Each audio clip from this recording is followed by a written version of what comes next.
Hello मेरे प्यारे दोस्तों, मैं आपका अपना दोस्त साइबर। मेरी हॉरर कहानी में आप सबका स्वागत है, मगर कृपया मेरे चैनल को सब्सक्राइब कर दीजिए। चलो चलते हैं कहानी में। # भूतनी का पागलपन। रात का समय था, चारों ओर सन्नाटा पसरा हुआ था। गांव के सभी लोग अपने अपने घरों में सो रहे थे। बस एक घर था जो सूना पड़ा था, ठाकुर का हवेली। कई सालों से वहां कोई नहीं रहता था। कहते हैं ठाकुर साहब की बेटी राधिका की आत्मा उस हवेली में भटकती रहती है। लोग उसे भूतनी कहकर बुलाते थे। राधिका की कहानी बहुत दर्दनाक थी। वो बहुत ही सुंदर और प्यारी लड़की थी। ठाकुर साहब अपनी बेटी से बहुत प्यार करते थे, लेकिन राधिका का जीवन दुखों से भरा था। उसकी शादी बहुत ही कठोर व्यक्ति से हुई थी जो उसे रोज मारता पीटता था। एक दिन राधिका की मृत्यु हो गई। लोग कहते हैं कि उसने आत्महत्या की थी, लेकिन कुछ का मानना था कि उसके पति ने उसे मार डाला। उस रात जब गांव के लोग सो रहे थे, 3 दोस्त अमर, राज और संजीव गांव के बाहर बैठे हुए थे। वे हवेली के भूत की कहानियों पर चर्चा कर रहे थे। अमर ने कहा, चलो आज रात हवेली में चलते हैं, देखते हैं क्या सच में भूत है या नहीं। राज और संजीव ने पहले तो मना किया, लेकिन फिर साहस दिखाते हुए राजी हो गए।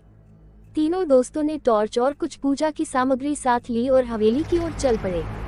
हवेली के पास पहुंचते ही एक अजीब सी ठंडक महसूस होने लगी। हवेली के दरवाजे पर पहुंचते ही उन्होंने देखा कि दरवाजा खुद ब खुद खुल गया। उन्हें थोड़ा डर लगा, लेकिन वे अंदर चले गए। अंदर का दृश्य बहुत ही भयानक था।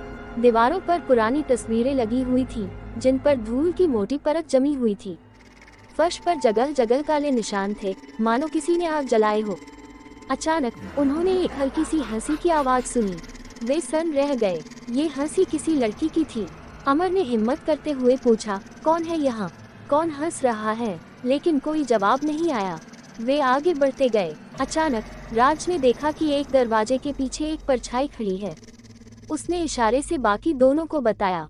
वे धीरे धीरे उस दरवाजे के पास गए और देखा कि दरवाजा खुद ही खुल गया। अंदर जाते ही उन्होंने देखा कि एक लड़की सफेद साड़ी पहने बैठी है। उसके बाल बिखरे हुए थे और चेहरा आधा झुका हुआ था। उसने सिर उठाया और बोली, क्यों आए हो यहाँ? क्या तुम्हें मेरी आत्मा से मिलने का शौक है? ये सुनकर तीनों दोस्त घबरा गए, लेकिन अमर ने हिम्मत करके कहा, हम सिर्फ सच्चाई जानने आए हैं। अगर आप राधिका हैं तो हमें बताएं कि आपके साथ क्या हुआ था। राधिका की आत्मा ने हंसते हुए कहा, सच्चाई? तुम सच्चाई जानना चाहते हो? उसकी हंसी सुनकर तीनों दोस्तों के रोंगटे खड़े हो गए। मैं मर चुकी हूँ, लेकिन मेरी आत्मा इस हवेली में कैद है। मुझे इंसाफ चाहिए। मेरे पति ने मुझे मारा था। मुझे इस दर्द से मुक्त कराओ। राज ने पूजा की सामग्री निकाली और मंत्र पढ़ने लगा, लेकिन जैसे ही उसने मंत्र पढ़ना शुरू किया, हवेली के अंदर की सारी लाइटें तेज चमकने लगी। राधिका की आत्मा ने जोर से चीख मारी और कहा, मुझे छोड़ो, मुझे मुक्त करो। अचानक हवेली में एक जोरदार आवाज हुई और सब कुछ शांत हो गया। तीनों दोस्त बेहोश हो गए। जब वे होश में आए तो खुद को गांव के बाहर पाते हैं। गांव वालों ने उन्हें बताया कि जब वे हवेली के अंदर गए थे, तभी से जोर जोर की चीखें सुनाई दे रही थी। किसी ने हिम्मत नहीं की अंदर जाने की, लेकिन जब सब कुछ शांत हो गया तो वे तीनों बेहोश हालत में बाहर मिले। तीनों दोस्त समझ गए कि उन्होंने राधिका की आत्मा को मुक्त कर दिया था। गांव वालों ने फिर कभी उस हवेली में कोई अजीब घटना नहीं सुनी, लेकिन अमर, राज और संजीव ने हमेशा के लिए उस रात को याद रखा। वे जानते थे कि भूतनी का पागलपन अब खत्म हो चुका है, लेकिन उसकी दर्दनाक कहानी हमेशा के लिए उनके दिलों में बस गई थी।